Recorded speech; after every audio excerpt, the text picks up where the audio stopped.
Welcome to snacks organics. இன்னைக்கு கருப்பு தோல் உளுந்துருக்கு இல்லையா, அதில் அரைச்ச மாவில் தான் இட்லி பண்ணியிருக்கேன். ரொம்ப ரொம்ப சூப்பராக இருக்குது, ரொம்ப ஹெல்த்தியானதும் கூட. கருப்பு தோல் உளுந்து வந்து அவ்வளோ உடம்புக்கு நல்லது. அதில் உள்ள தோலை வந்து நீங்கள் நீக்காமல் அப்படியே அரைக்கலாம். அதில் நார் சத்து, எலும்பு வந்து ஸ்ட்ராங் ஆகும், நரம்பு மண்டலத்துக்கு ரொம்ப நல்லதுங்கிறா. எல்லா சத்துமே இருக்குது.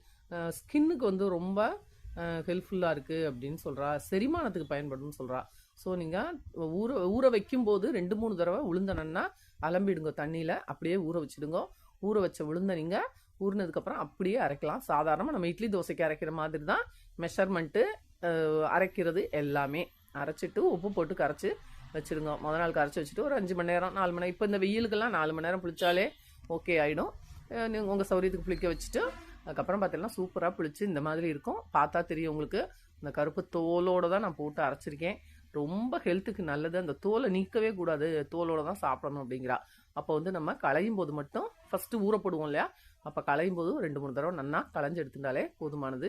எவ்வளோ அருமையாக பொங்கி வந்திருக்கு பார்த்தெல்லாம். மாவு சூப்பராக பொங்கி வந்துடுது எனக்கு. இதில் நான் இன்றைக்கி இட்லி தான் வாக்க போகிறேன். நம்ம இதில் என்ன வேணாலும் பண்ணிக்கலாம், தோசை பண்ணிக்கலாம், இட்லி பண்ணிக்கலாம். நான் இன்றைக்கி இட்லி தான் வாத்து காமிக்க போகிறேன். துணி இட்லி ரொம்ப நாள் ஆச்சு பண்ணி.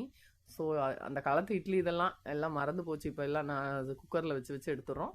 இன்றைக்கி துணி இட்லி வேணும்னு கேட்டதுனால ஆற்றுல துணியில் சாதாரண இட்லி கொப்பரையில் வச்சு இட்லி வாத்திருக்கேன். ரொம்ப ரொம்ப சூப்பராக இருந்தது பார்த்துக்கோங்க. இட்லி டேஸ்ட்டு, மாவு அவ்வளோ ஹெல்த்துங்கிறா. பெண்களுக்கு வந்து இது ரொம்பவே ஹெல்ப்ஃபுல் பண்ணும்.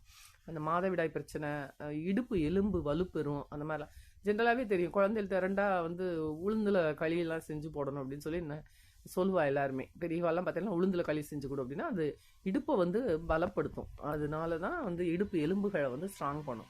ஸோ பொன் குழந்தைகளுக்கு ரொம்ப முக்கியமான ஒரு விஷயம். தோலை நீக்காமல் அப்படியே நீங்கள் செஞ்சு பாருங்க. நம்ம ஜென்ரலாக கருப்பு உளுந்து வாங்காததுக்கு காரணமே அந்த தோலை எடுக்கிறதுக்கு சோம்பேறித்தனப்பட்டு தான். தோலை அப்படியே போடலாம் அப்படின்னு சொல்கிற பட்சத்தில் தாராளமாக வாங்கி செய்யலாம். ஆனால் என்னென்னா கலர் நீங்கள் ஒயிட் கலர் இந்த மாதிரி இல்லை அப்படின்னு யோசிக்கக்கூடாது. சத்தான விஷயத்த சாப்பிட்றோன்னு மட்டும்தான் யோசிக்கணும். ரொம்பவே சூப்பராக இருந்தது இட்லி. இதுக்கு சாம்பார், தக்காளி சட்னி எது வேணாலும் நீங்கள் வச்சுட்டு சாப்பிட்டுக்கலாம். ஆற்றுல ட்ரை பண்ணி பாருங்க. இட்லி தோசைக்கு மட்டும் இல்லை, நிறைய பண்ணலாம் கருப்பு உளுந்தில் ரெசிபீஸ். நான் முடிஞ்சால் அடுத்தடுத்து உங்களுக்கு அதை போட ட்ரை பண்ணுறேன். ஒரு அருமையான கருப்பு உளுந்தில் நமக்கு இட்லி ரெடி ஆகிடுத்து. நீங்கள் ஆற்றுல செஞ்சு சாப்பிட்டு பாருங்க.